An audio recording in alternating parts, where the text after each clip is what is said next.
You know, not everyone is going to like you. Not everyone is going to accept you or appreciate you. In fact, there will be many who dislike you, who will judge you, criticize you, and that's just the way it is. You can't please everyone. Now, certainly, we should be considerate of others, we should be respectful, and we should be watchful of our own behavior. And if someone criticizes us, it may be worth reflecting upon it to see if perhaps there is something we may need to address in our behavior. But even if you're the kindest, gentlest, sweetest, most respectful person on the planet, there's simply going to be those who will find all kinds of reasons not to like you, and you just have to accept that. What I found to be a really powerful piece of advice is to simply allow others the freedom not to like you, to allow them the freedom to disagree with you, to judge you, to think less of you. After all, everyone is entitled to their own opinion, even if that opinion is entirely baseless.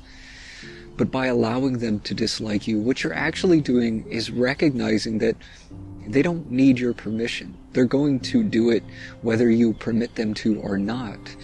But what you're actually doing is letting go of the need to control what others think, because you can't control that.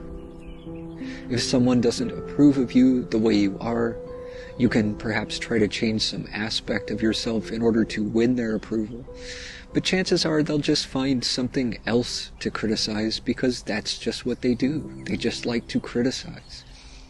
So no matter what you do, they're likely going to find something to criticize. So forget about it.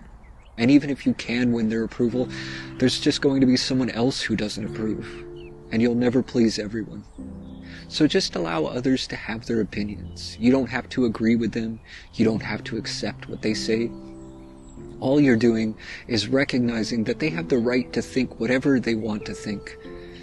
All you're doing is respecting that freedom. And it's such a liberating thing when you begin to do this, when you give up needing to have other people's approval or needing to control what others think of you. You find your own freedom in that. And what you also find is that most people who don't like you are really struggling to like themselves. They may be deeply miserable and bitter, but as soon as you let go of the need for them to like you, you find a certain level of peace in that.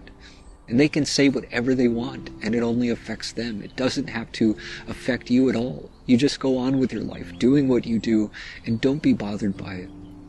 What's important is whether or not you like you, whether or not you accept yourself, whether or not you appreciate yourself.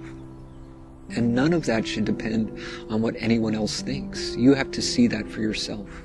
And when you do, you stop caring what other people think, and life is so much more pleasant that way. You become free to do so much more, to do what you feel passionate and inspired to do, to share your gifts, your creativity, your compassion. And anyone who doesn't appreciate that, that's their loss. You let them worry about that.